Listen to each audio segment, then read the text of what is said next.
तथागत गौतम बुद्ध ने अपने जीवन का एक विलक्षण अनुभव साझा करते हुए चारों कुमार युवकों को बताया कि जब सत्य की खोज में 10 साल बिताने के बाद भी मैं अपने मन को समझ नहीं पाया तो बहुत निराश हो गया था। मैंने उपवास करने का संकल्प ले रखा था और मैं भूखा प्यासा यूं ही संसार में बिना किसी मकसद के भटक रहा था। तथागत गौतम बुद्ध ने बताया कि मैंने मौन रह के भी देखा, मैंने व्रत करके भी देखा, लेकिन मौन रहते रहते और उपवास करते करते जब कोई परिणाम हाथ नहीं लगा तो अंदर से बहुत निराशा हो रही थी। कुछ समझ नहीं आ रहा था कि मैं क्या करूं। अकेले में बैठकर रोया करता था। फिर एक दिन जब अंदर का घड़ा पूरा भर गया तो मैं एक पहाड़ी पर पहुंच गया। मैंने सोच लिया था कि अब मैं आत्महत्या कर लूंगा और वहां पहुंचकर मैंने पाया कि मैं अंदर से कितना कमजोर हूं। और वहां पर मैं चीख चीख कर रोने लगा।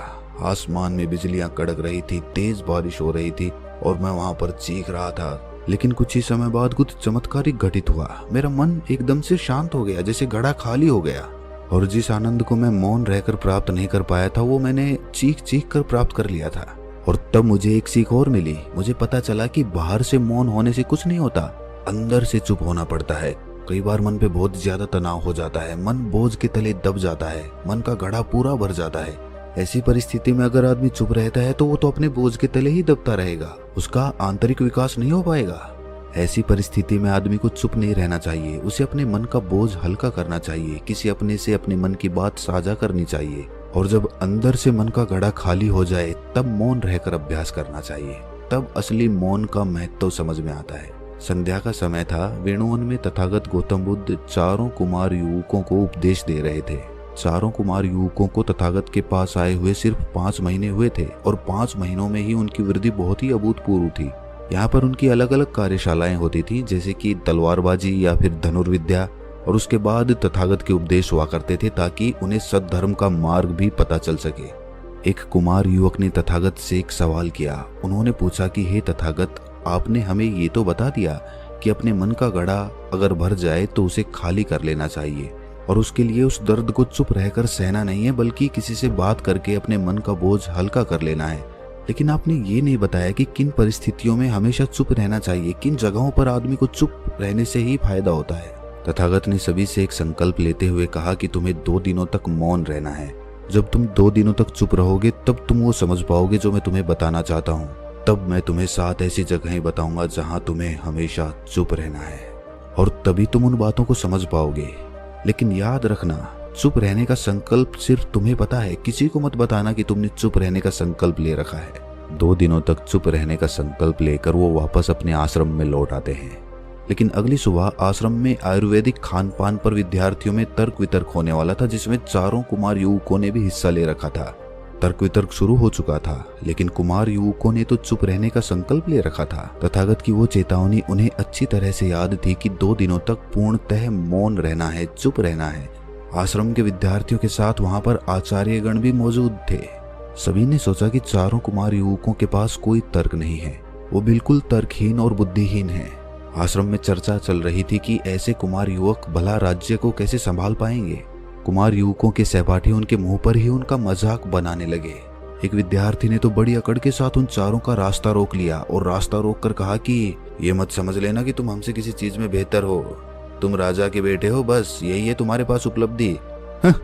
ये भी कोई उपलब्धि हुई। जब इस तरह की आलोचना उन्हें सहनी पड़ती तो उनके मन में टीस उठने लगती। उन्हें समझ नहीं आता था कि उन्होंने चुप रहने का संकल्प क्यों ले लिया। अब धीरे धीरे क्या हुआ कि अपने प्रति हो रहे मजाकों का, आलोचनाओं का जब उन्होंने कोई जवाब नहीं दिया तो इससे सब लोग उन्हें कायर भी समझने लगे। अब वो करें तो करें क्या, किसी को बता भी नहीं सकते कि उन्होंने चुप रहने का संकल्प ले रखा है। उनके पास देखने और सुनने के अलावा दूसरा कोई विकल्प ही नहीं था। रात का भोजन करने के बाद बिस्तर में लेटे हुए चारों कुमार युवक आज दिन के बारे में सोच रहे थे।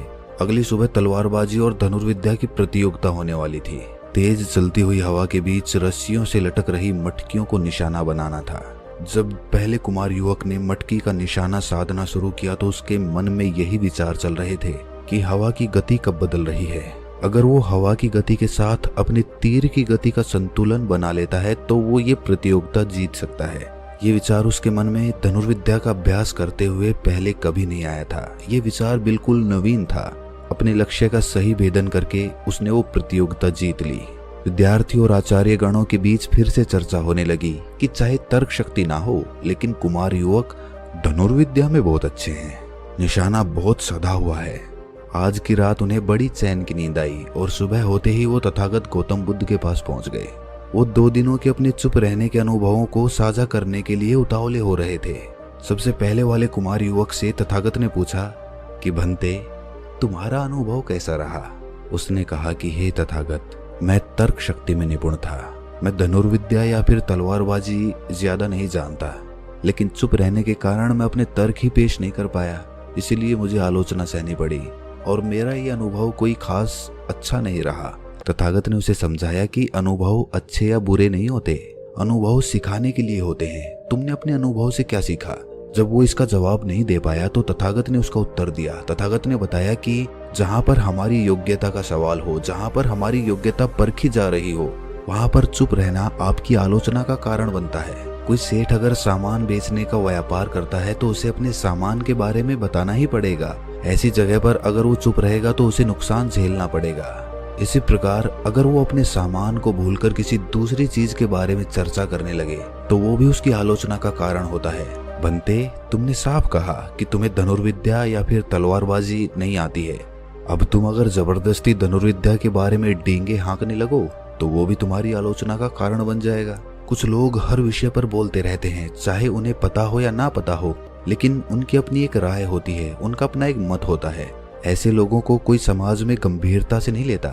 इसीलिए उसी विषय पर बोलो जिस पर तुम्हें ज्ञान हो, जिसके बारे में तुम्हें अनुभव भी हो। सिर्फ ज्ञान नहीं, ज्ञान और अनुभव जब दोनों मिलते हैं तभी ज्ञान परिपूर्ण होता है। इससे एक बात अच्छी ये हुई कि कुमार युवक को संबोधित करते हुए तथागत ने कहा कि एक बात तो अच्छी हुई है, हमें ये पता चल गया कि तुम तर्क शक्ति में अच्छे हो, वही तुम्हारा हुनर है।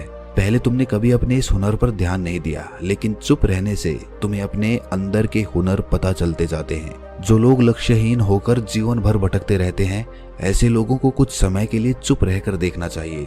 दूसरे कुमार युवक से तथागत ने पूछा कि तुम्हारा अनुभव कैसा रहा बंते?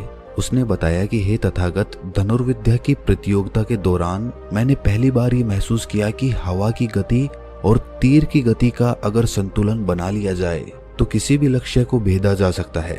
हे तथागत, 2 दिनों तक चुप रहकर मैं उन बारीकियों को समझने लगा हूँ जिनको आज तक मैं नजरअंदाज करता रहता था। तथागत ने कहा कि जिस प्रकार हवा की गति और तीर की गति में संतुलन जरूरी होता है, उसी प्रकार सांसारिक जीवन में अपना लक्ष्य प्राप्त करने के लिए आपको आध्यात्मिक और सांसारिक जीवन में संतुलन स्थापित करना होगा।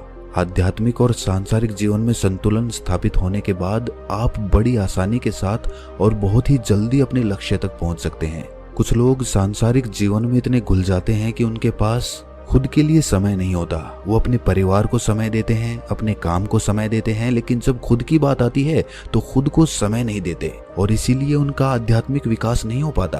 और ऐसे लोग चाहे पारिवारिक सुख या फिर धन संपदा कुछ भी हासिल कर ले, लेकिन अपनी आंतरिक शांति को अनुभव नहीं कर पाते। अब सांसारिक और आध्यात्मिक जीवन में संतुलन कैसे बनाना है, इस पर हम फिर किसी दिन चर्चा करेंगे। अगर आप सुनना चाहते हैं तो कमेंट्स करके जरूर बताएं। चारों कुमार युवकों को तथागत ने चेतावनी देते हुए कहा कि कुमारों, कल को तुम्हारा जीवन राज्य के लिए समर्पित हो जाएगा। तुम एक अच्छे राजा बनने के लिए तैयार हो जाओ। प्रजा पर अच्छी तरह शासन करने के लिए इन 5 जगहों पर हमेशा चुप रहना। अगर इन 5 जगहों पर चुप रहना सीख गए, अभ्यास कर लिया, तो तुम लंबे समय तक शासन कर सकोगे। प्रजा में और घर गृहस्थी में हमेशा शांति बनी रहेगी। तथागत ने सबसे पहले बताया कि जब तक तुम पूरे संकल्प, पूरी तरह आत्ममंथन के साथ अपने मन में कोई बात न ठान लो, तब तक किसी को मत बताना। कई बार मनुष्य के जीवन में ऐसा समय आता है जब उसकी वैचारिक उलझन ज्यादा हो जाती है, उसे समझ में नहीं आता कि समस्या कैसे हल करनी चाहिए। ऐसे समय पर चुप रहकर अपने मन को स्पष्ट करो, उसे साफ करो। किसी बात को लेकर किसी से विचार विमर्श भी करना है तो ये मत बताना कि ये समस्या तुम्हारे साथ है, बल्कि किसी और का जिक्र करके तब विचार विमर्श करना। तथागत ने कहा कि तुम होने वाले राजा हो। अगर तुम्हारी कमजोर कड़ियां किसी के पकड़ में आ गई तो इससे पूरे राज्य का कार्यभार प्रभावित होने का खतरा रहता है। अपने रहस्य अपने तक ही सीमित रखो, लेकिन तब तक जब तक वो तुम्हारे ऊपर बोझ ना बन जाएं। अगर तुम्हारे ऊपर वो बोझ बन रहे हैं तो उसे अपने प्रियजनों से साझा करने में कोई समस्या नहीं होनी चाहिए। दूसरी जगह जहाँ चुप रहने में ही फायदा होता है वो है जब तुम्हारे दो करीबियों का झगड़ा हो रहा हो तो उसमें किसी एक का पक्ष लेना हमेशा तुम्हें हानि पहुंचाएगा। इसका मतलब ये कतई नहीं है कि हम अन्याय का विरोध ना करें। अगर हम अन्याय होने वाली जगह पर चुप रहेंगे तो लोग हमें कायर समझेंगे। क्योंकि असली दुनिया में चीजें इतनी साफ और स्पष्ट नहीं होती हैं, इसीलिए इंसान को हमेशा अपनी बुद्धि का इस्तेमाल करना चाहिए। बुद्धिमानी अपनी चरम सीमा पर तभी काम करती है जब आप चुप रहकर एक ही विषय पर अपना पूरा ध्यान केंद्रित कर देते हैं। इसीलिए तीसरी जगह जहाँ मनुष्य को चुप रहना चाहिए वो ये है जब वो किसी गहन विषय पर अध्ययन कर रहा हो, कोई ऐसी समस्या सुलझा रहा हो जो बहुत कठिन हो या फिर उलझन भरी हुई हो। कठिन से कठिन और उलझन भरा हुआ काम तभी सफल हो सकता है जब शांत रहकर चुप होकर पूरे दिमाग से उसी समस्या के बारे में सोचा जाए। सही समय पर सही बात बोलना और व्यर्थ की बातों में ना पड़कर चुप रहना, ये दो सिद्धांत जिस आदमी ने अपने जीवन में उतार लिए उसकी प्रतिष्ठा चारों ओर फैलेगी। चौथी जगह जहां आदमी को चुप रहना चाहिए वो जगह है खाते वक्त। भोजन करते वक्त अगर आप मौन रहकर भोजन करते हैं तो आप खाने का पूरा स्वाद लेकर खाते हैं और इसी वजह से आपका खाना जल्दी हजम हो जाता है। जब आप चुप रहकर पूरा ध्यान भोजन पर केंद्रित करके भोजन करते हैं तो ऐसी परिस्थिति में आपका शरीर अपने आप ऐसे रसायन छोड़ता है जो खाने को जल्दी पचा देते हैं।